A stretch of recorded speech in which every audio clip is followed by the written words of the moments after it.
said, Major J. Bateman or Shady. I'm going to go over some stuff today, and I'll have a few disclaimers up front. I'm a defender by trade. Currently, I'm a student at the Joint All-Domain Operational Strategist Program at ACSE. But I've done a myriad of different assignments and spent a decent amount of time in the contingency response community, which is kind of leading to what this brief is. So for the brief today, the kind of three disclaimers I want to give on this first slide here is, first and foremost, this is my opinions from my experiences. So this isn't representative of the Air Force, PACAF and their staff, or even the 36 CRG as it stands today. This is a brief that we're going to look at a snapshot in time from 2016 to 2018 and what the team was doing out in the CRG there. The second one is that there is a risk of trigger warning if you are or were on the PACAF staff or a functional lead, because we're going to talk about some barriers.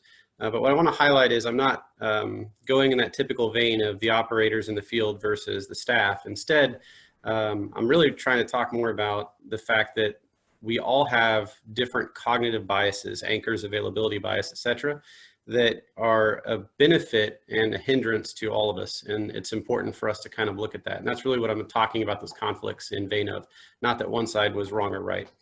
And then the last, but very important caveat that I have is that because of the nature of Agile Combat Employment Planning and its current development, this conversation can very rapidly go to something that we can't discuss on this medium. So the brief is tailored to that. So instead of going into a huge in-depth discussion of all the little SOPs that we used, which certainly I can do that with anyone that wants it on SIPR or over JWICS, we're going to focus on the process of innovation at the background that got us there. And that, I think, will allow us to stay at the appropriate classification level, but pique everyone's interest. And then, if needed, all those follow-up discussions we can have on the appropriate medium afterwards. So we'll really look at evaluating the process of how we got to where we were. And I'm honestly going to be looking at it in the terms of my failure. We did a lot of great things, a lot of good things that I'm proud of. But at the end of the day, I try to retroactively look at what happened and judge how I could have done better. And that's what I wanted to really share with you today. So the brief is called, as you can see, Creating MCA Ace, Airmen, and PACAF. But what I like to call it is how the 3 blind mice and a bar napkin in Boise, Idaho helped make ACE possible. And we'll talk about those little side stories. Next slide, please. So what we're going to go over today, first and foremost, is a framework for innovation. And as a great testament of cognitive bias called anchoring bias, what I'm giving you as a framework for innovation was something that we just discovered here in school. It's the Bible for Blue Horizons, which is a book called The Other Side of Innovation. So I'm going to use that as a template to kind of walk us through this process. Then we're going to talk about a term I have, which is collision of coincidence, and how that spawned the 3 blind mice in PACAF. And then we're going to go into the anchoring bias that I mentioned and why the CRG came at the problem differently than the staff did. We'll talk a little bit about building and integrating the first ACE team in concept of that other side of innovation. And then we will discuss our really first disciplined experiment, which was Tropic Ace. We'll talk about creating and the training the teams afterwards, and then we'll go through the outcomes and lessons learned, like I mentioned, so the good, the bad, and the ugly of what I wanted to share with you all. Next slide, please. So first and foremost, when it comes to a framework for innovation, again, using this Other Side of Innovation book, we really looked at there's ideas are only the beginning. And when you think about it in any unit, everyone's always thinking of ideas. Everyone's always, complaining that I wish I had this particular thing solved or this device to save me from this, or I wish we did this tactic differently. Those are discussed constantly. But so innovation in that sense of thinking of new ideas really happens rapidly every single day. But even when those ideas start to take a little bit of steam inside an organization, a lot of times they still aren't going to go very far. And so that Other Side of Innovation book really looks at what is the secret of success of taking something from an idea to actually something that's executable. And so what they really broke it down was that innovation requires the ideas, but also requires the leader, which the Air Force loves to call the champion, right? it requires a team, which they want to say is dedicated. It requires a plan, a process, a direction to get there. They also say that it takes hard, dedicated work. And that's one of the things that you see oftentimes in innovation. We'll talk through some specifics on that. But sometimes folks come up with the idea and hope that the staff is going to go run that and make that into something great. Well, one, the staff wants to work hard, but the issue is that they may not have the perspective you have. They have a lot of other things on their plate, and that's a lot of work to bring something new into existence. So a lot of times it takes a team or a person that can dedicate that incredible amount of work. So you've got to be able to separate the dedicated team, which is the team that's working just on innovation, and the performance engine, which is the rest of the organization that is making the mission happen day in, day out. If they're not separated, there's always a conflict and you're never going to get the emphasis that you need. But you have to have shared staff, as you see in the image. There has to be crosstalk between the performance engine and the innovation project. If there isn't, you're also going to be doomed for failure because you're not getting realistic feedback and input and experimentation. And then lastly, you've got to run a disciplined experiment, which is really important because you need honest and bias reduced feedback. And I'll get into the fact later, but you can't ever remove bias, but you can at least reduce it. And that's really important because a lot of times we, and I saw this all over the world when it comes to ACE, and Mark has too, where, you know, different organizations want to exercise for ACE and they do something that's realistically completely not realistic. It's not feasible. But they have little victory points and that becomes the push. Hey, we did great. This was the reality. You've got to have that honest feedback to know what works and what didn't, and to be able to drive the innovation forward. Otherwise it just stays at that vague notional boilerplate level of concept. So we're going to use that throughout the rest of this brief, which isn't terribly long because I wanted lots of time for question and answers, to really look at what the CRG did, the 36 CRG in PACAF from 2016 to 2018, making the MCA team work. Any questions on this slide before we continue?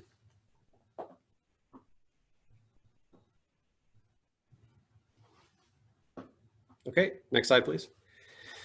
So first I want to talk about the collision of coincidence. So in 2016, General Shaughnessy was the PACAF commander. General Torch Williams was the A3. And they had been talking about for a minute now, you know, the different things that are coming out of RAND, like the cluster basing, adaptive basing, and ACE was the new hot item that was being discussed by the staff. And they had visions of what ACE needed to be. And they had put together some basic slides on this is what should happen. However, the long pole in the tent really became the type of basing they wanted. We didn't have the manpower, the equipment, everything to make it happen, or even the time frames with the legacy stuff that we had. Everyone's familiar with that problem, understands it now, but we were just kind of 2015 to 2016, we were just trying to get our minds around that. And so a little bit frustrated with the lack of progress on actionable items, and we'll talk about why in a minute. He went direct with the 3rd Wing, 18th Wing, and the 36th Wing, not the CRG, to kind of help solve the problem. He wanted to line money up for us to experiment and help solve the basing components. And so all the wings gave it to their XPs, but the 36th Wing, if you're familiar with Guam, their XP is very, very busy with continuous bomber presence, massive amount of exercises, and it's a person I admire very much, but a civilian named Taz. It's pretty much a 2-3-man shop, depending on who he's got rotating through. So they kind of pushed that to the CRG to start working some of these problems. Originally, it was not me. It was another very capable officer named Chris Weaver, that was that 3rd Blind Mice. But the 3 people, Buster Parrish from the 18th Wing, Mike Boyer from 3rd Wing, and then Dream Weaver, became what I call the 3 Blind Mice. Now, if you're familiar with the story, the reason is the 3 Blind Mice were 3 Protestant bishops in England that were trying to overthrow Queen Mary and instill a Protestant regime in England. They were burned at the stake, but eventually England became Protestant, right? So that's kind of the joke there, because we hit a lot of institutional resistance we'll walk through with the changes we wanted to make, but it was not so much, that's not so much a dig at the staff, that is a fact of the process. You have 2 different organizations that aren't necessarily linked, trying to work and solve the same problems, coming from different cognitive anchors. And that ran into all of these issues between us. So each of these units started an exercise series or already had an exercise series that they used in the case of 18th Wing. So for 3rd Wing, they started using the Arctic Ace series, 36 CRG used Tropic Ace. We eventually punted that over to an existing exercise called Cope North just to make it easier on us. And then 18th Wing was using Forceful Tiger, and 33rd Rescue Squadron, that's co-located, was using the Adaptive Basing Exercise, or ADEX. So these exercises started to run in conjunction. The good thing was, without being directed to, Dream and then later myself, when Ops kind of took him out of the role, and Buster and Mike and us talked constantly. We just were always in sync, and we actually looked at what our organizations had, and we said, okay, we have different pieces of the pie for ACE that we're better suited to solve. So there was very little conflict between us because we were looking at different problem sets. And that really helped out because we were able to share a lot of information, knowledge, and TTPs, and kind of divide the work a little bit. So that kind of drove that forward. So from that background, I want to walk you into specifically what the CRG was doing. And that's where we had kind of the collision of coincidence. So first and foremost, one of the pieces of coincidence that collided was the theater resilience funding that General O'Shaughnessy was pushing out. This gave money that if we asked for and justified why we were going to use it for what, we could use it for exercises. We could use it for equipment, whatever the case may be, in order to further the conversations on ACE, which is very important. We had director level support, which I'll talk about more when we talk about Tropic Ace itself, but without General Hill, General Wills, and General Torch Williams' direct involvement at different points throughout this, it wouldn't have happened. We had unit leadership commitment, which was huge. I was a sitting DO, so was Chris Weaver. Whenever this kicked off, we had a day job, which was very, very busy. The CRG deployed constantly throughout the theater. And we had commitment from both his squadron commander and then later mine that it's fine. You go do ACE, we'll handle everything else. And it's not always common that you get that, but that was a huge component of it, is we were allowed to form a dedicated team despite the ops tempo. And then manning an ops tempo is important. At the time, we had enough manpower to support experimentation, and we had a slight lull in the ops tempo to make it to a couple key stepping stone items. Now, all that seems like it could be rare, but as I go back through like my career in different units all over the Air Force and different MATCHCOMs, I don't know if it's rare so much as we aren't always looking for those items. When we realized we could do something to help PACAF, to help the Air Force, we started looking for these items, and we found everything was already in place.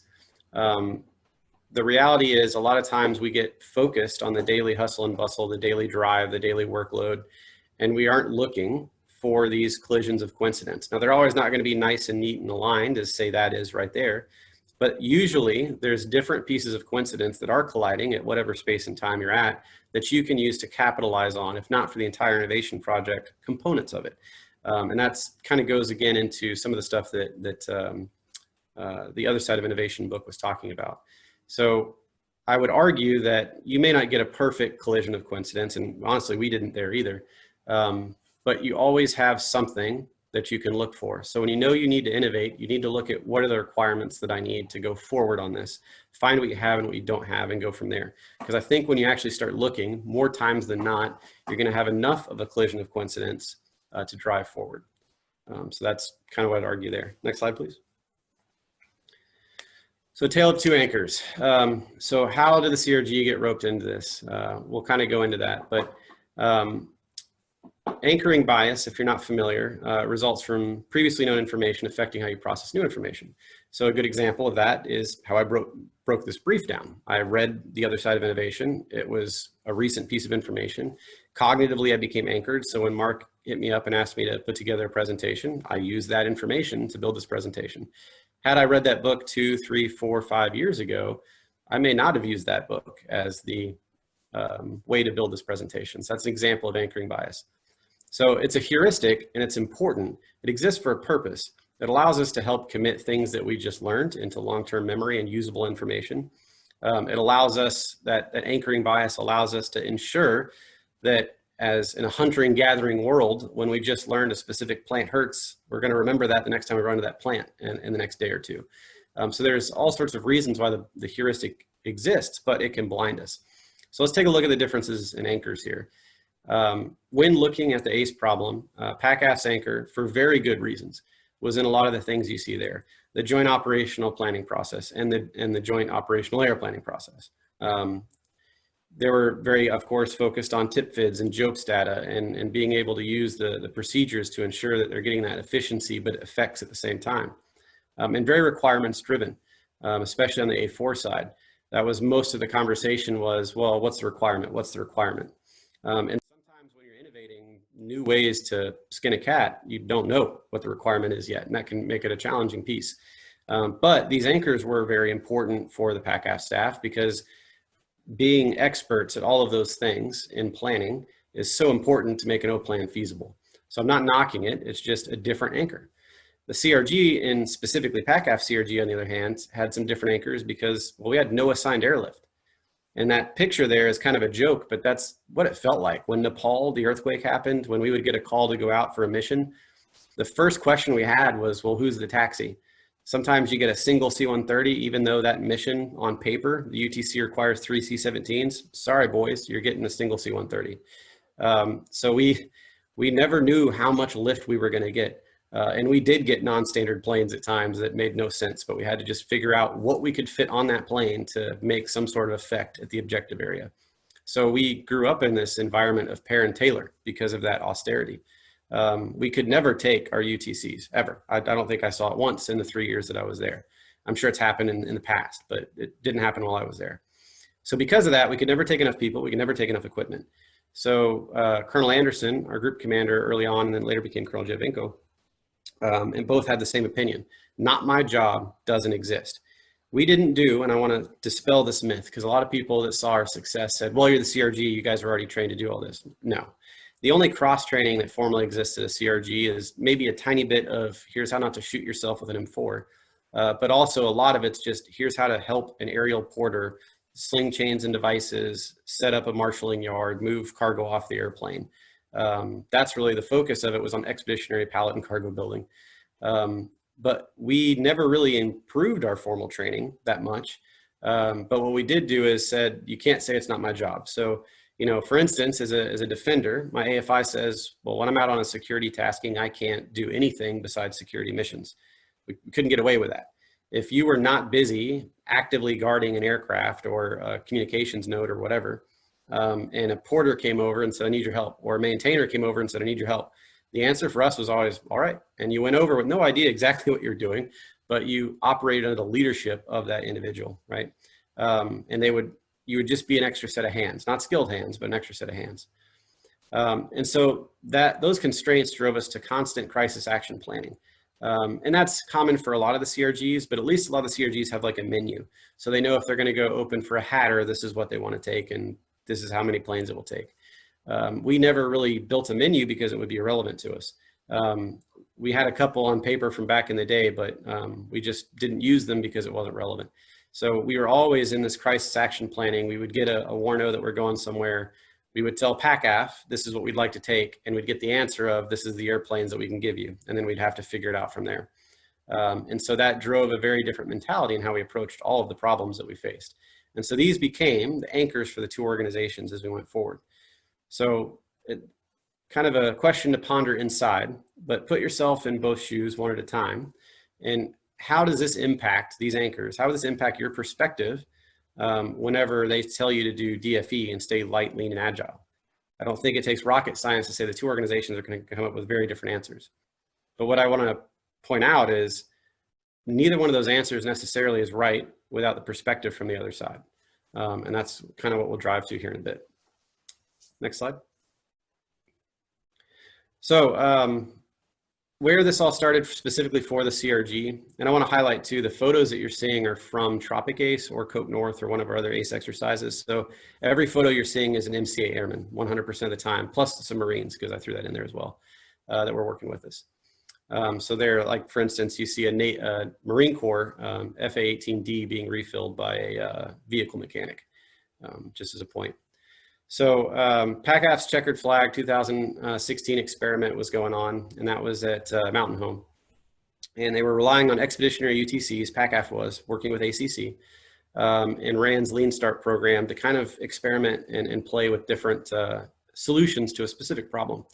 Very aware of their anchor, PACAF A5 invited us out for an outside perspective. So again, this isn't an anti-staff speech at all. It's working together. And if we had worked together more, which I blame myself for, I think we would have had better progress. They brought us out to talk. And so here's where the bar napkin comes in. So after watching the first day, a cop, which was me, and a C5 crew chief named Derek McCall, we're on this trip together to be advisors. We really didn't know what we were supposed to be doing, what the objectives were, but until we got out there. So we watched the first day of them exercising and what they were using, how many people, what type of equipment. And we went to the hotel bar because it was very cold. We weren't going to go outside. And just chatting and having a couple drinks, we came up with the typical bravado comments that you would have. Well, if we did this, we would only need X number of people. We wouldn't take that many. We could do it with this number of people, until it got down to a ridiculous and completely infeasible number, which we threw out was 12. So the next day, sitting in the rental car waiting to go forward into the exercise and observe and provide advice, we were just waiting. It was cold with the heater on. And we kind of had that thought back to the conversation, said, well, could we really do it with 12? Well, the answer was no, that was completely infeasible. But we came to a new number that is very, very low, not far from it. And we actually built the team right there on a napkin that we still had from the bar the last night. And so that number is what we then went to the PACAF staff with. And to their credit, they were incredibly interested to the point where they wanted us to come the very next week to the headquarters to start talking about it. And so that kind of became what happened. But what's important to note is how we built that process was based off of our cognitive anchor. So where, as you can see, when PACAF was doing their experiment, they relied on what were their anchors, their existing tools, their existing processes, their existing knowledge. And then what we relied on when the cop and the maintainer walk into the bar is our anchoring process, which is, well, we build it from scratch based off what we think we can have for lift. And so we just asked ourselves, what do we think is feasible for lift when we know you need X number of bases? And so we constrained ourselves to a single aircraft of a specific type. And then we said, okay, what do we have to do? What tasks do we have to simultaneously do at base X? And then once we knew what has to be done at the exact same time, we said, okay, how many people at minimum are required to do those simultaneous tasks? We came up with that number. And when we said how many people, what we didn't ask is, well, how many comm troops did you need? How many cops do you need? How many maintainers do you need? How many POL troops do you need? We said, how many people? Once we had that number, we then backed it up and said, okay, we got to think about attrition, work rest, everything else, plussed it up appropriately based off of, again, our doctrine. And then we said, okay, now that we know how many people you need, how many of each specialty is required to lead other people in the completion of tasks? Again, we weren't thinking about AFIs. We weren't thinking about any of those functional concerns because that's just not what we did, both good and bad, right? But through these conversations and through the competition and cooperation of the anchors allowed us to work with the A5 to come up with something that was feasible. Next slide. So next is building and integrating our team. So after we came up with a concept, which again, if I can provide you the after action from the exercise and all of the data you need, it just wouldn't be on here. Once we came up with our basic team construct, we had to establish those dedicated and performance engine teams. Now this is where we're using hindsight, because certainly back then, Captain Shady Bateman did not have any of the knowledge of the other side of innovation. It just so happened that we did build exactly what they said without realizing what we were doing. So the 36 MRS and the 736 Security Forces Squadron, so Mobility Response Squadron and Security Forces Squadron, made up the two primary squadrons of the CRG. They were still performance engines. We had taskings to support the president, missions in Indo-PACOM. We had constant train, advise, assist missions throughout the theater. There was always some sort of disaster that required something. And there was also a very many series of exercises we participated in that PACAF did throughout the theater. So we were 100% still performance engines, having to train, having to deploy. But what we did do is stand up a dedicated team. Now it was small. It was 2 senior NCOs, myself, and a lieutenant. And that team was designed basically to work the ACE problem. To say that we never got pulled for anything else is incorrect. but largely we had the time, the flexibility, and the support from our leadership to break away and to work these things. We had a shared staff. We had a few more NCOs and officers that worked both sides. We identified folks that they were still in the performance engine, but they would pop over and help us and pop back and forth. So they became those smaller circles. And then after we had that built, we had to start integrating the team in order to make it feasible. And we really focused on integrating with the A5 and the A3. The A5 and the A3 are very welcoming at the time. And again, this is a snapshot in history to what we were talking about, what we wanted to do. The A4 was less so. We had a lot of comments early on, especially before the exercise, that what we were doing was infeasible. And I'll go through some of those comments in a minute. And it was dangerous and everything else. So the A4 was not necessarily with us at the moment, but I want to point out that that was the staff, that General Hill, the actual A4, was 100% on board with what was going on. But we had just some functional resistance, which we've actually talked about in earlier days of this conference, the tribalism that kind of slowed that down. And then we coordinated with the blind mice. So we made sure that everything we were doing, all the concepts we were coming up with, the PowerPoints that we were building, the SOPs, everything was coordinated between the 3 blind mice so that we were sharing that knowledge and we tried to learn from each other. And then we pulled about 20 people from the CRG and we identified them to train specifically on the ACE mission sets.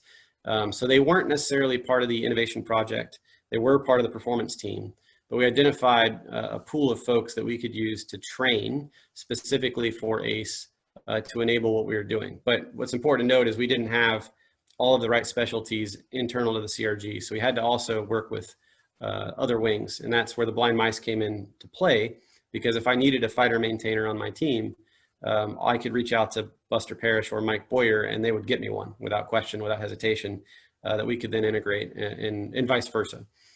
So those relationships became really important to making sure we can integrate this to make it work. Next slide.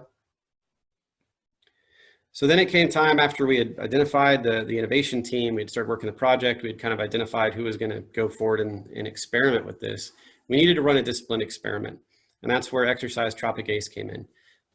So right about the time that Mike Boyer was developing Arctic Ace, which became much more famous than ours for sure, we went to the PACAF staff, we flew up there and we briefed them on, we didn't have a name at the time, but we briefed them on an ACE experiment that we were calling mob at the time, mobsters, like the mafia, to go forward and run an experiment.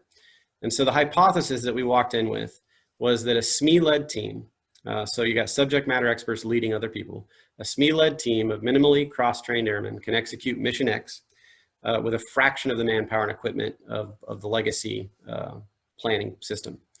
And that was what we walked in with as a hypothesis that we wanted to test. We wanted to see if it would work. So we kind of designed this experiment and then pitched it to General Shaughnessy and his staff, which was, we wanted 3 cells. We wanted an exercise controller, XCON. We wanted a white cell, which was really there just to capture information. We wanted a blue cell, which would be our team of number X that would go out and actually perform the missions as required for this ACE location. We wanted to design the experiment so that we were able to really not try and build everything from scratch, because that's one of the things we talked about yesterday. Is so often we just keep reinventing the wheel over and over and over again because we don't share information. So I asked my team specifically to go out and leverage Arctic Ace. So Arctic Ace was going to occur before ours by just a couple months. So let's take the whole team to Arctic Ace and jump in and participate. It may not be a full run for us, but let's learn from them. Even though the mission set there is a little different. We contacted the Marine Corps. We contacted the 1st Marine Air Wing. We contacted the 172nd Marine Wing Support Squadron. That does all their fuels, maintenance, etc. We leveraged 18th Wing and the 33rd Rescue Squadron's contacts and the work they had been doing. We integrated with a 353rd SOG for a while, because what I want to highlight is Tropic Ace was the first time live conventional forces did a true ACE servicing at the base level, period. It was not the first DFE like what Mark did in Rapid Forge, because it wasn't as big. It was focused on a single location, but it was the first time we ran 100% live and did everything we were supposed to do with MCA Airmen. But that's for conventional forces. We pulled the SOG in because the special operations community has been doing stuff like this, maybe not the same aircraft, for a very long time. So to not leverage the SOG's background would be a mistake. So we definitely pulled them in. And then we contacted multiple units in MATCHCOMs for both observers and information. So USAFE, the stateside CRW, ACC, you name it. We try to get as many observers as possible. We got some that came, some that didn't, but we at least tried to leverage what we could from outside. So we tried to make sure that it was as formalized as possible. This little box you see there is something we actually did use, which is, hey, let's actually plan the experiment. Let's get predicted outcomes that help form that hypothesis, right? Document all of the assumptions that we have, which all of this went into our after action report. And then let's execute it, record it, measure it, as much quantitative and qualitative data that we can, and then compare and see how it worked. And so our after action is not the traditional military after action. It is written almost like an experiment after action. Here is all the things that we set up. Here's our controls. Here's our variables. Here's our predictions. And here is a detailed list of what happened, all of the observations. And at the end of it is, this is what worked and what didn't work, and what we think needs to go forward with. So even though we hadn't read that book, this is one thing I think we did right with Tropic Ace, although it makes it very painful for the traditional military person to read that type of after action, is that it's a true experiment with how we ran it. Next slide.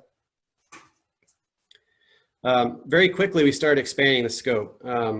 As we drove forward in the exercise, we didn't have a whole lot. We had a lot of top cover from PACAF staff, but we didn't have a whole lot of direct input and coordination. The exercise staff at PACAF was very, very busy, and we had a great relationship with them, but they really just didn't have the bandwidth to help us. So it literally became, you know, a captain, a first lieutenant, a master sergeant, and a tech sergeant that ran a $2.5 million exercise. And it kind of worked in a way because through the BRO network, we were able to really expand the scope very, very quickly without relying on a lot of the older processes. We just kept telling PACAF what we were doing so that we weren't, you know, going around anything. But we started adding a fueling equipment test because we looked at what the Air Force had, and our POL guy, who was very straightforward, scratched his head, Mike Code, if you know him, and was like, no, none of this is going to work. So we started coordinating with the Air Force Petroleum Office, with the Marine Corps, with the Navy, with the Army, saying, is there anything else that we can look at? And so we brought in a host of equipment just to test, and so expanded a mini experiment inside the experiment. We integrated US Navy helicopters and Marine Corps F-18Ds. Kind of an interesting side story that you might at least enjoy culturally. It took direct involvement from General Torch Williams to get a single Air Force fighter involved in the exercise, despite the work of the blind mice. But when I went to first MA, I ran into a random lieutenant colonel who was trying to stay awake in his office because the rest of the MA was deployed, and asked him for assets, and he got me Navy helicopters, F-18s, and asked what else I wanted, all just on a whim from a single lieutenant colonel.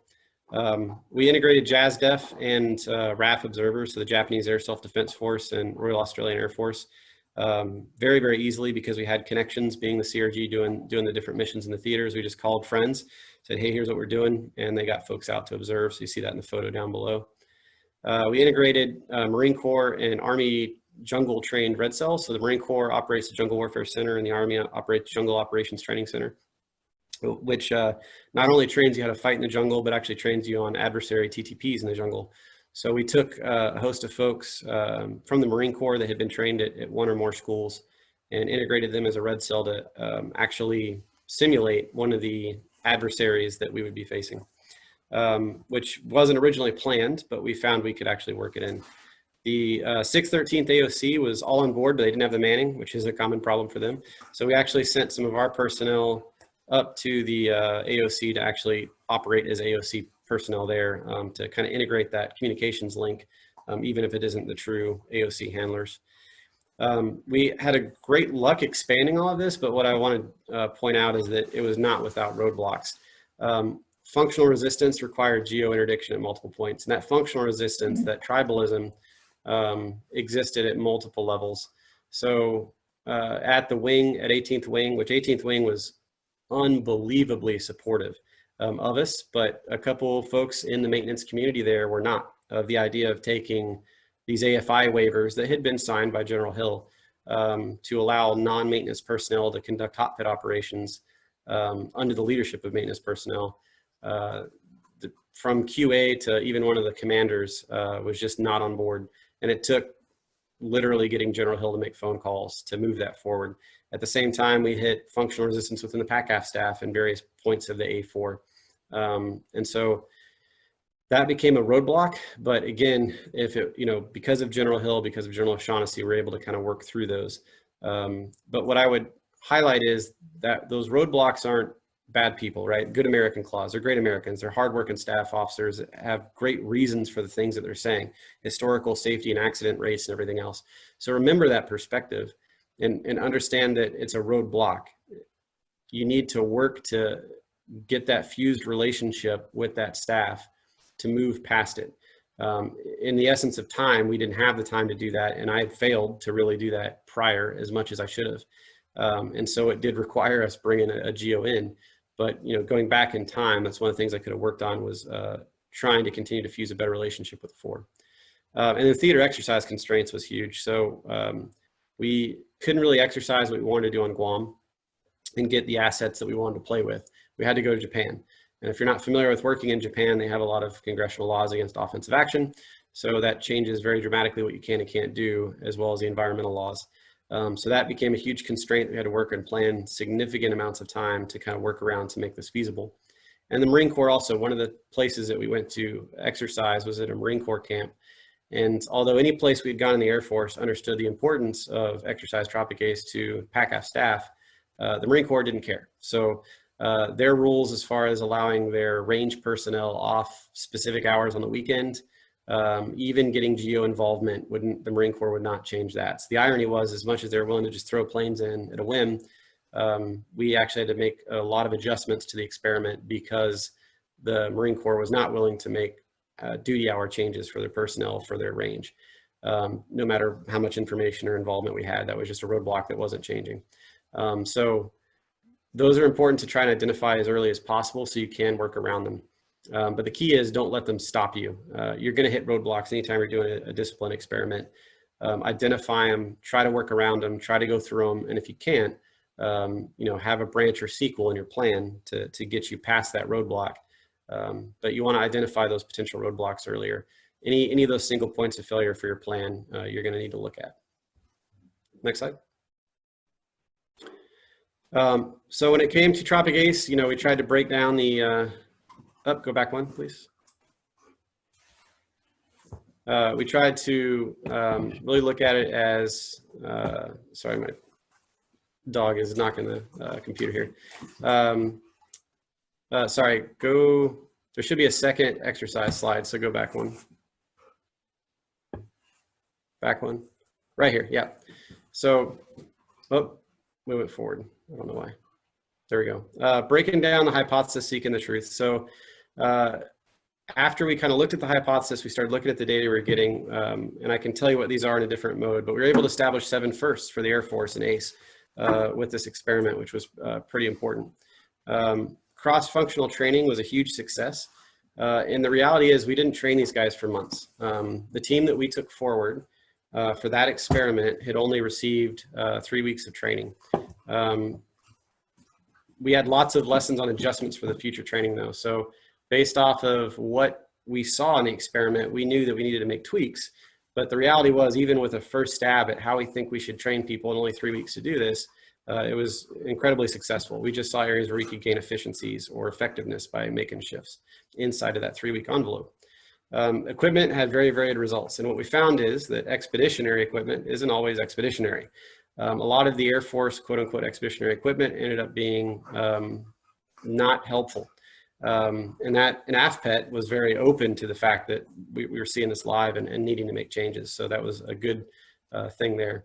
And then we saw that numerous functional impacts across the operations and support communities. So what we found was we went so fast into making this feasible that we started to highlight that there's other things outside of our control that are now problems.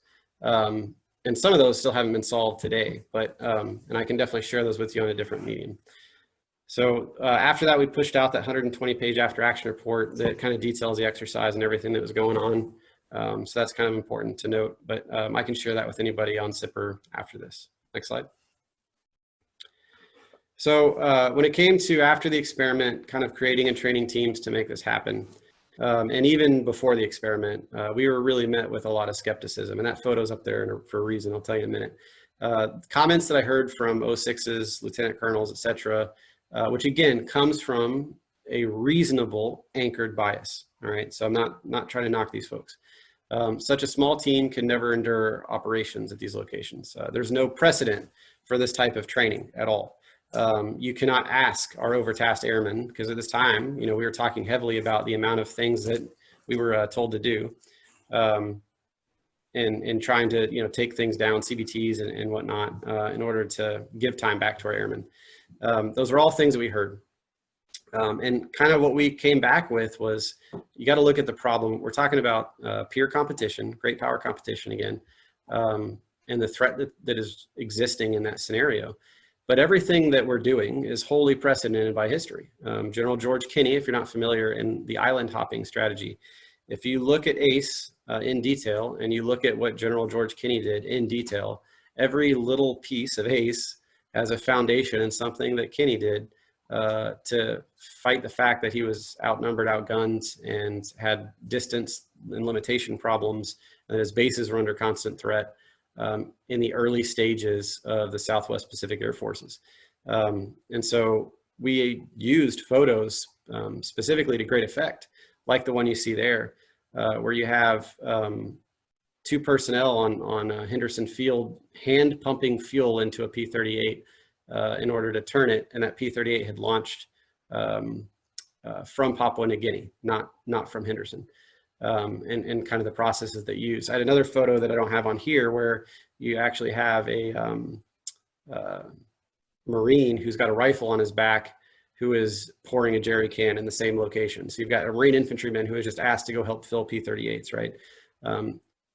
The precedent is there when the need is there.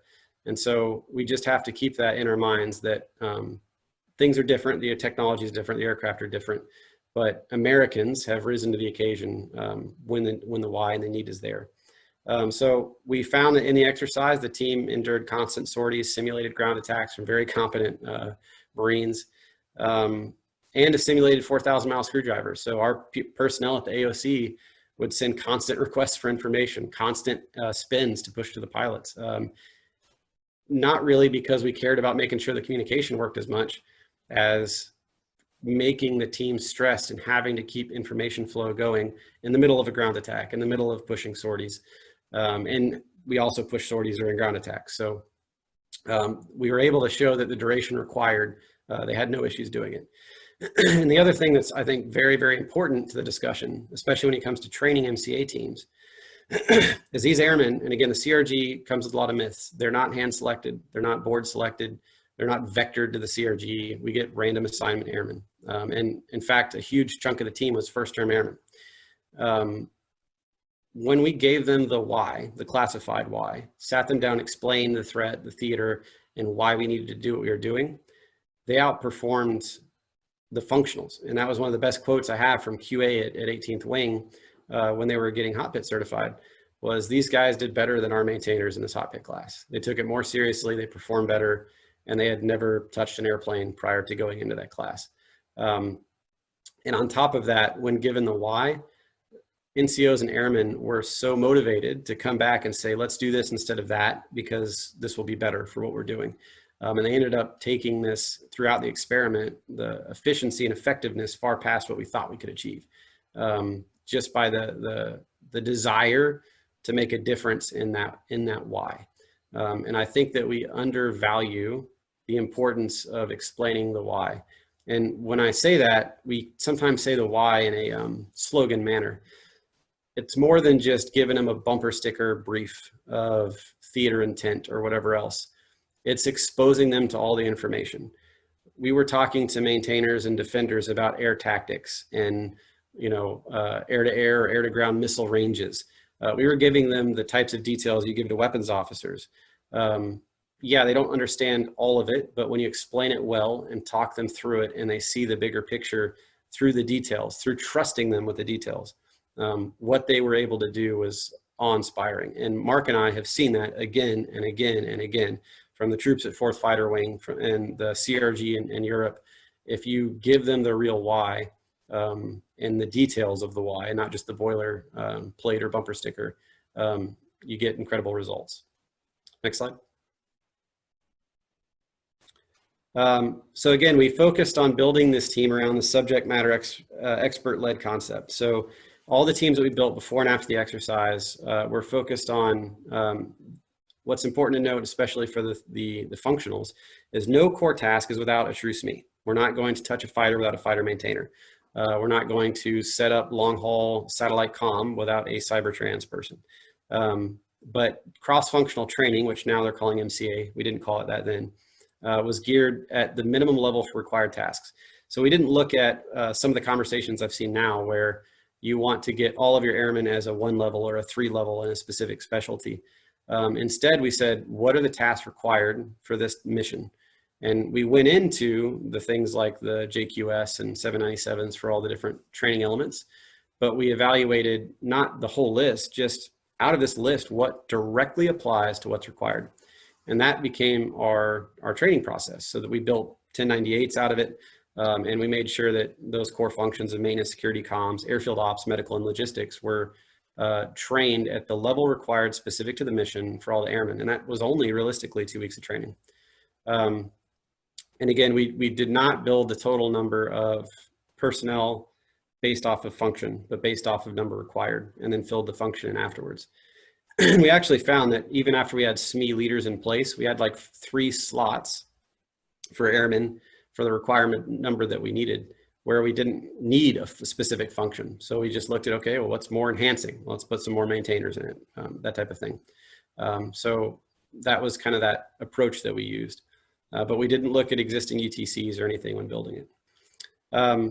When it came to building the team, it's specifically fighter maintenance and POL expertise we had to seek from outside. So making sure we liaise with different units to identify a specific fighter maintainer to receive the same training, even if done from his own station, because we could send the 1098s forward and he could, run to comm or run to the cops for specific elements. And then for POL expertise, obviously it's probably pretty obvious, but we went with a lot of the FARP qualified folks as much as possible, at least having one on any team that we built. And then 2 weeks of functional training was it. And then 1 week of maintenance training and rehearsals is all that we ever really found was truly required to get at an FOC for a team. You want to get proficiency up 100%, not saying that's all you ever need to do, but that 3 week, that 2 weeks of cross-functional and 1 week of maintenance for the whole team has worked every time. Next slide. So outcomes and lessons learned. So the good, I believe that my statement, I think we proved MCA teams can work unequivocally. We had no safety incidents. We performed incredibly well. We did a very wide type of or series of MDSs, and we did everything that was required. Every core function was actually executed, and we didn't have an issue using MCA teams to do it. I think we helped establish a precedent for future AFI and plans changes. I know we did, at least for the specialized fueling reg and other things that are going forward. We established ACE acolytes, which is a good that's actually tied to a bad, which a lot of these airmen at the CRG at the time over those 3 years, 2 to 3 years, that got trained as ACE saw the why. They PCS, it's an overseas assignment, so you're there for only a limited amount of time. And although it stinks in one way that they PCS because you got to train somebody else up to take their spot, it also is a good thing because a lot of those airmen, COs, and officers went to bases like Mike Code going to 23rd Wing at Moody, where now he can link in with that wing, and he has been actively taking a leadership role in helping them work through these problems. Same thing happened with a lot of our airmen went to the CRG in Germany and helped them as they started moving towards Rapid Forge. And I got to see them again as I went out there. We were able to create a pool of believers, if you will, that were able to go out and share that information, which was valuable, but also tied to a fault. We integrated with multi-MAGCOM efforts as much as possible. So various leaders from the team, and as well as myself, went out to WEPTAC, to IWEPTAC. We were involved in war games like global engagement and long duration logistics war games to, if nothing else, provide vignettes of the possible to inform some of the leaders, and a lot of theater exercises as well, specifically in Indo-PACOM. The CRG team has and probably will continue to be busy.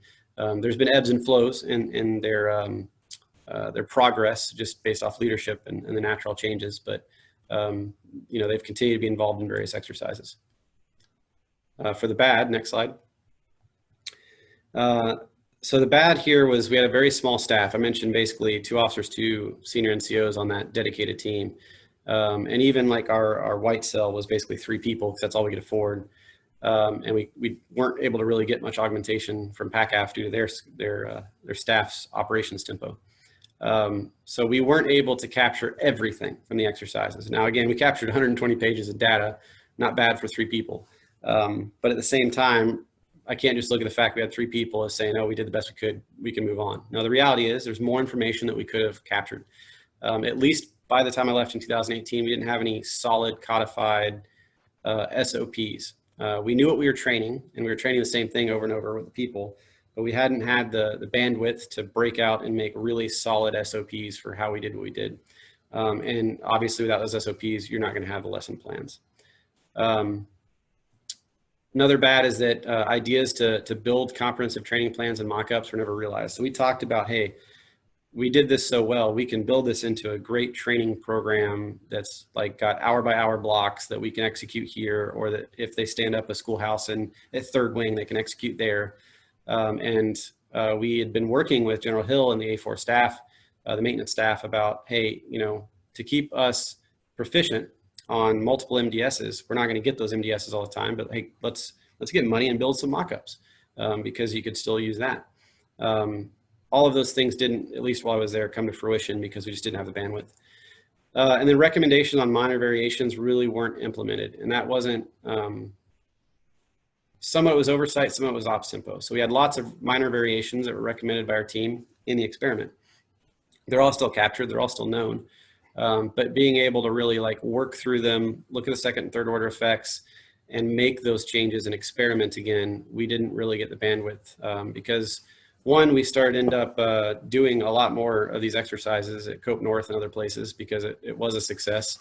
And 2, we ended up just not really having the time. Ops tempos picked up, Hatter type missions picked up, and we ended up just not getting it done.